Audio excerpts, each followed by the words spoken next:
2014 June CSIR statistics ക്വസ്റ്റനിൽ ഒരു B part ക്വസ്റ്റനാണ് workout ചെയ്യുന്നത്. The first question is let y1, y2, y3 be uncorrelated random variables with the common unknown variance sigma square, that is y1, y2, y3 are independent random variables and have common unknown variance sigma square, and expectations given by expectation of y1 equal to beta naught plus beta 1, expectation of y2 equal to beta naught plus beta 2, expectation of y3 equal to beta naught plus beta 3. Also we know that beta naught, beta 1, beta 2, beta 3 are 4 unknown parameters. Here we have to find out or check whether the following statements are true or false. Then the statements are: the degree of freedom associated with the error sum of square is 1, that is the residual sum of square, the degrees of freedom for the residual sum of square is 1. And the second one is an unbiased estimator for sigma square. The third one is all parameters are individually estimable, and the fourth case is the given parametric function is estimable. അപ്പം ഇത്രയും conditions ആണ് നമുക്ക് true ആണോ false ആണോ എന്ന് evaluate ചെയ്യേണ്ടത്. അപ്പോൾ ഇങ്ങനൊരു ഇൻട്രൊഡക്റ്റീവ് പാർട്ട് ക്വസ്റ്റ്യൻ കാണുമ്പോൾ തന്നെ നമുക്ക് മനസ്സിലാവും. നമുക്കൊരു NM കേസ് മെഷർമെൻറ്റ്സ് കൺസിഡർ ചെയ്യാം. First y1 equal to x11 theta 1 plus x12 theta 2 plus etcetera plus x1m theta m plus an associated error term, that is epsilon 1. Similarly y2 and etc. up to yn. And also know that y1, y2, etc. yn are n-correlated. And also epsilon 1, epsilon 2, etc. epsilon n are error terms. And these are with the expectation 0 and variance sigma square. That is expectation of epsilon I is equal to 0 and variance is sigma square.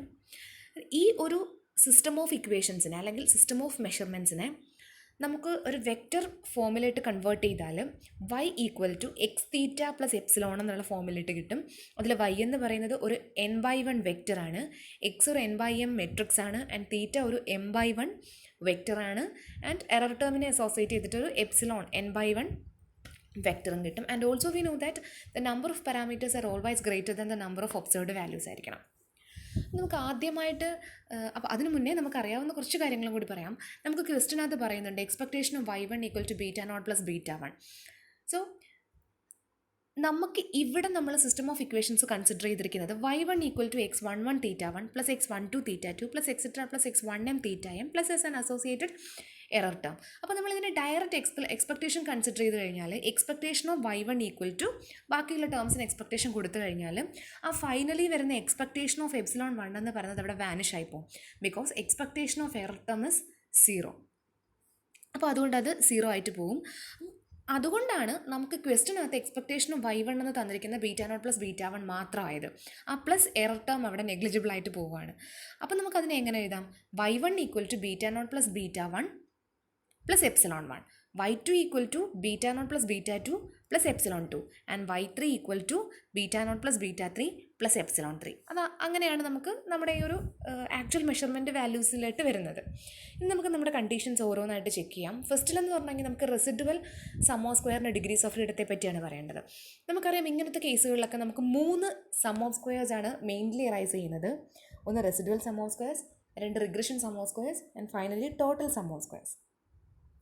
നമുക്കറിയാം regression sum of square എന്ന് പറയുന്നത് always അതിൻ്റെ degrees of freedom എന്ന് പറയുന്നത് always number of parameters -1 ആയിരിക്കും. Here 4 parameters are exist. So 4 - 1, that is 3. Then total sum of squares means total number of observed values -1 ആണ്. So ഇവിടെ total number of observations എന്ന് പറയുന്നത് m ആണ്. So അതായത് 3 ആണ്. So 3 - 1, 2. And also we know that residual sum of squares in degrees of freedom എന്ന് പറയുന്നത് degrees of freedom for the total sum of squares minus degrees of freedom for the regression sum of squares. So residual sum of സ്ക്വയേഴ്സിൻ്റെ degrees of freedom എന്ന് പറയുന്നത് 2 - 3 ആണ്. അത് -1 ആണ്. So first option wrong ആണ്. Second നമുക്ക് consider ചെയ്യേണ്ടത് തന്നിരിക്കുന്ന ആ ഒരു ടേമിനെ നോക്കിയാൽ അത് സിഗ്മ സ്ക്വയറിൻ്റെ അൺബയാസ്ഡ് എസ്റ്റിമേറ്റർ ആണോ എന്നാണ് നമുക്ക് ചെക്ക് ചെയ്യേണ്ടത്. നമുക്കറിയാം ഒരു എക്സ് എന്ന് പറയുന്ന ഒരു ഒബ്സർവേഷൻ അത് ഒരു പാരാമീറ്ററിൻ്റെ തീറ്റ എന്ന് പറയുന്ന ഒരു പാരാമീറ്ററിൻ്റെ അൺബയാസ്ഡ് എസ്റ്റിമേറ്റർ ആണ് എന്ന് പറയണമെങ്കിൽ എക്സ്പെക്ടേഷൻ ഓഫ് ആ എക്സ് ഈക്വൽ ടു ആ തീറ്റ വരണം. അപ്പോഴാണ് നമ്മൾ x is an unbiased estimator of theta എന്ന് പറയുന്നത്. ലെറ്റ് സപ്പോസ് സോ ആ x unbiased estimator of theta എന്ന് പറയണമെന്നുണ്ടെങ്കിൽ expectation of x will be equal to theta എന്ന് പറയുന്ന ഒരു ഫോമാറ്റിലേക്ക് നമുക്ക് കിട്ടണം. അപ്പോൾ നമുക്ക് പറയാം എക്സ് എന്ന് പറയുന്നത് തീറ്റ എന്ന് പറയുന്ന പാരാമീറ്ററിൻ്റെ അൺബയാസ്ഡ് എസ്റ്റിമേറ്റർ ആണെന്ന്. സോ അപ്പോൾ നമുക്ക് എന്ത് ചെയ്താൽ മതി, ആ തന്നിരിക്കുന്നതിന് എക്സ്പെക്ടേഷൻ കൺസിഡർ ചെയ്താൽ മതി. 1/6 എന്ന് പറയുന്നത് ആ 3 സ്ക്വയർ ടേംസിനും കോമൺ ആയിട്ട് വരുന്ന ഒരു വാല്യൂ ആണ്, ഒരു കോൺസ്റ്റൻറ്റ് വാല്യൂ ആണ്. അപ്പോൾ ആ ടേമിന് നമ്മൾ ഡയറക്റ്റ് എക്സ്പെക്ടേഷൻ അപ്ലൈ ചെയ്യുമ്പോഴത്തേക്ക് 1/6 നമുക്ക് ഇൻഡിവിജ്വലി ഔട്ട് സൈഡ് കൊടുക്കാം. So common for the 3 square terms. Then expectation അകത്തോട്ട് കൊടുക്കുമ്പോഴത്തേക്ക് സെപ്പറേറ്റ് 3 ടേംസിന് എക്സ്പെക്ടേഷൻസ് കൊടുക്കാം. അത് ഇവാലുവേറ്റ് ചെയ്യുമ്പോഴത്തേക്ക് ആദ്യത്തെ നോക്കാം, expectation of y1 minus y2 the whole square. അപ്പോൾ y1 എന്താണ്, y2 എന്താണ്, അത് അതേപോലെ തന്നെ സബ്സ്റ്റിറ്റ്യൂട്ട് ചെയ്യാം. സബ്സ്റ്റിറ്റ്യൂട്ട് ചെയ്യുമ്പോൾ എക്സ്പെക്ടേഷൻ ഓഫ് ബീറ്റ നോട്ട് എന്ന് പറയുന്ന കോമൺ ആയിട്ടുള്ളൊരു ടേമാണ് രണ്ട് ടേമിനും. സോ അത് രണ്ടും വന്നിട്ട് ക്യാൻസൽ ആയി പോകും. Then β1 minus β2 plus ε1 minus ε2 the whole square. ആ β1 മൈനസ് β2ന് ഒരു ടേമായിട്ടും ε1 മൈനസ് ε2ന് ഒരു ടേമായിട്ടും എടുത്താൽ expectation of a plus b the whole square എന്നുള്ള ഫോമാറ്റിലേക്ക് അത് മാറി. അപ്പോൾ നമുക്ക് expectation of a plus b the whole square എന്നുള്ളതിൻ്റെ എക്സ്പാൻഷൻ കൊടുക്കുമ്പോഴത്തേക്ക് expectation of β1 minus β2 the whole square plus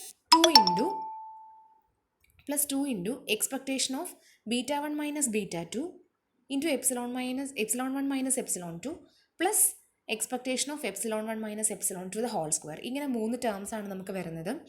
അപ്പോൾ അതിൽ ഒരു β1 β2 എന്നൊക്കെ പറയുന്ന പാരാമീറ്റേഴ്സ് അൺനോൺ പാരാമീറ്റേഴ്സ് ആയതുകൊണ്ട് തന്നെ അത് എക്സ്പെക്ടേഷൻ ഓഫ് ദാറ്റ് ടേം എന്ന് പറയുന്നത് ഓൾവേസ് ദാറ്റ് ടേം ആയിരിക്കും. അപ്പോൾ നമുക്കതിനെ അങ്ങനെ തന്നെ ഇടാം. That is β1 minus β2 the whole square plus അതുപോലെ തന്നെ expectation of ε1 minus ε2 the whole square. അതൊരിക്കലും നമുക്കൊരു പാരാമീറ്റർ ആയിട്ട് കൺസിഡർ ചെയ്യാൻ പറ്റുന്ന ഒരു ടേം അല്ല. അപ്പോൾ എക്സ്പെക്ടേഷൻ ഓഫ് ദാറ്റ് ടേം അങ്ങനെ തന്നെ കിടക്കും. Then 2 into β1 minus β2 into expectation of ε1 minus ε2. അപ്പോൾ β1 minus β2 the whole square plus 2 sigma square എന്ത് കിട്ടും? ആ 2 β1 മൈനസ് β2 ദ ഹോൾ സ്ക്വയർ കിട്ടിയത് എങ്ങനെയാണെന്ന് നമുക്ക് മനസ്സിലായി. ഈ 2 സിഗ്മ സ്ക്വയർ എങ്ങനെയാണ് വന്നത്? 2 സിഗ്മ സ്ക്വയർ വരുന്നത് expectation of ε1 minus ε2 the whole square എന്ന് പറയുന്നത് expectation of ε1 square minus 2 into expectation of ε1 ε2 plus expectation of ε2 the whole square. നമുക്കറിയാം എക്സ്പെക്ടേഷൻ ഓഫ് ε1 സ്ക്വയർ എന്ന് പറയുന്നത് ഇത് സിഗ്മ സ്ക്വയർ ആണ്. ബിക്കോസ് ഇത് വേരിയൻസിൻ്റെ ടേമിനകത്ത് വരുന്നതാണ്. Variance of epsilon is equal to expectations of epsilon square minus expectation square of epsilon. So അപ്പോൾ അത് സിഗ്മ സ്ക്വയർ തന്നെയായിരിക്കും. ജസ്റ്റ് ഒന്ന് കാണിച്ചാൽ expectation of ε1 minus ε2 the whole square, ഇതിനെ expectation of ε1 square minus 2 into expectation of ε1 ε2 plus expectation of ε2 square. ഇനി ഇത് ചെയ്ത് നോക്കിയാൽ മതി. എക്സ്പെക്ടേഷൻ ഓഫ് ε1 ε2 എന്ന് പറയുന്നത് 0 ആയിട്ട് മാറും. ബിക്കോസ് കോവേരിയൻസ് 0 ആണ്, അപ്പോൾ 0 ആയിട്ട് മാറും. ദെൻ എക്സ്പെക്ടേഷൻ ഓഫ് ε2 സ്ക്വയർ എന്ന് പറയുന്നത് വേരിയൻസിൻ്റെ ടേമിനകത്ത് വരും. അതിൽ എക്സ്പെക്ടേഷൻ സ്ക്വയർ ഓഫ് എപ്സിലോൺ 0 ആയതുകൊണ്ട് എക്സ്പെക്ടേഷൻ ഓഫ് ε2 സ്ക്വയറും ε1 സ്ക്വയറും സിഗ്മ സ്ക്വയർ ആവും. സോ നമുക്കങ്ങനെ 2 സിഗ്മ സ്ക്വയർ കിട്ടും. അതുപോലെ തന്നെ 3 ടേമും ഇവാലുവേറ്റ് ചെയ്ത് കഴിഞ്ഞാൽ കിട്ടും. അത് മൊത്തവും കൂടി ഫൈനലി നമ്മൾ അതിലേക്ക് അപ്ലൈ ചെയ്ത് കൊടുക്കാന്നുണ്ടെങ്കിൽ അതൊരിക്കലും സിഗ്മ സ്ക്വയർ വരത്തില്ല എക്സ്പെക്ടേഷൻ്റെ വാല്യൂ. സോ അപ്പോൾ നമുക്ക് എന്ത് പറയാൻ പറ്റും? രണ്ടാമത്തെ ഓപ്ഷനും റോങ് ആണ്. ഒരിക്കലും ആ ഒരു ബിഗ് ടേം സിഗ്മ സ്ക്വയറിൻ്റെ അൺവ്യാസ് എസ്റ്റിമേറ്ററായിട്ട് വരത്തില്ല. ഇനി നമുക്ക് അടുത്ത് ചെക്ക് ചെയ്യേണ്ടതെന്ന് പറഞ്ഞാൽ നമുക്ക് തന്നിരിക്കുന്ന β0 β1 β2 β3 അതായത് ആ ഇൻഡിവിജ്വൽ പാരാമീറ്റേഴ്സ് ഇൻഡിവിജ്വലി എസ്റ്റിമബിൾ ആണെന്നാണ് കാണിക്കേണ്ടത്. അത് നമുക്ക് അറിയാവുന്ന ഒരു തിയറിയാണ്. ഇപ്പം നമുക്ക് ഈ തന്നിരിക്കുന്ന ഈ മെഷർമെൻറ്റ് വെച്ചുകൊണ്ട് എക്സ് മെട്രിക്സ് എഴുതാം. അതായത് നമ്മുടെ പാരാമീറ്ററിൻ്റെ കോഎഫിഷ്യൻറ്റിൻ്റെ മെട്രിക്സ് ആണ് എക്സ് മെട്രിക്സ് എന്ന് പറയുന്നത്. ഇപ്പോൾ ഇവിടെ നമുക്ക് പാരാമീറ്റേഴ്സ് β0 β1 β2 β3 നമ്മുടെ ഒരു തിയറി വെച്ച് നോക്കുവാണെങ്കിൽ θ1 θ2 θ3 θ4 ആണ് അവർ ഉദ്ദേശിക്കുന്നത്. സോ അത് വെച്ചുകൊണ്ട് ആ ഒരു മെഷർമെൻറ്റ് ഫോം വെച്ചുകൊണ്ട് നമ്മളൊരു മെട്രിക്സിലേക്ക് വരാമെന്നുണ്ടെങ്കിൽ ആ എക്സ് മെട്രിക്സ് എങ്ങനെ വരും? ഫസ്റ്റിൽ നോക്കാം. y1 ഈക്വൽ ടു നമ്മളിവിടെ എഴുതി വെച്ചിട്ടുണ്ട്. y1 equal to β0 plus β1 plus ε1. So β0നും β1ൻ്റെയും കോഎഫിഷ്യൻറ്റ് 1 ആണ്. β2നും β3ക്കും കോഎഫിഷ്യൻസ് ഇല്ല, സോ സീറോസ് ആണ്. സോ 1 1 0 0. രണ്ടാമത്തെ കൺസിഡർ ചെയ്യാന്നുണ്ടെങ്കിൽ 1 0 1 0.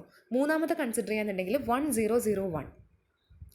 അപ്പം ആ ഒരു 3 മെഷർമെൻറ്റ് വാല്യൂസ് വെച്ചുകൊണ്ട് ഒരു മെട്രിക്സ് ഫോം ചെയ്യാന്നുണ്ടെങ്കിൽ നമുക്കൊരു 3/4 മെട്രിക്സ് ആണ് ഫോം ചെയ്ത് വരുന്നത്. So 1 1 0 0 1 0 1 0 and finally 1 0 0 1. അപ്പോൾ 3 റോയും 4 കോളവും ഉള്ളൊരു മെട്രിക്സ് ആണ് നമുക്ക് ഫോം ചെയ്യുന്നത്.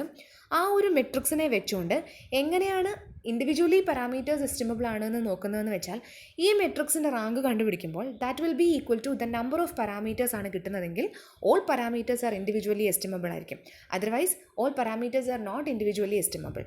നമുക്ക് ഈ മെട്രിക്സിൻ്റെ റാങ്ക് ചെയ്തു വരുമ്പോഴത്തേക്ക് അത് 3 വരുള്ളൂ. Rank will be equal to 3. So that is not equal to 4 and these parameters are not individually estimable. 1 2 ഒക്കെ ചിലപ്പോൾ എസ്റ്റിമബിൾ ആയിട്ട് കിട്ടാം, പക്ഷേ 4 പാരാമീറ്റേഴ്സും എസ്റ്റിമബിൾ ആണെന്ന് നമുക്ക് ഒരിക്കലും പറയാൻ പറ്റത്തില്ല.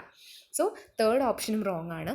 ദെൻ ലാസ്റ്റ് വൺ എന്ന് പറയുന്നത് β1 - 2β2 + β3. അതിനായിട്ട് നമുക്കതിനെ y1 - y2 y1 - 2y2 + y3 എന്നുള്ളൊരു ഒബ്സർവേഷണൽ ഫംഗ്ഷൻ എടുത്ത് നോക്കാം.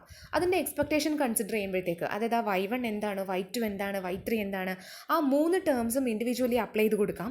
അത് ചെയ്ത് കൊടുക്കുമ്പോഴത്തേക്ക് നമുക്ക് ഫൈനലി ആ എക്സ്പെക്റ്റേഷൻ β1 - 2 β2 + β3 എന്ന് കിട്ടും. സോ ഇതെന്ന് പറയുന്നത് എസ്റ്റിമബിൾ ആണ്. ആ പാരാമെട്രിക് ഫംഗ്ഷൻ എസ്റ്റിമബിൾ ആണ്. അപ്പോൾ 4th ഓപ്ഷൻ മാത്രമാണ് ട്രൂ ആയിട്ടുള്ളത്. ബാക്കി 3 ഓപ്ഷൻസും റോങ് ആയിട്ട് വരുള്ളൂ.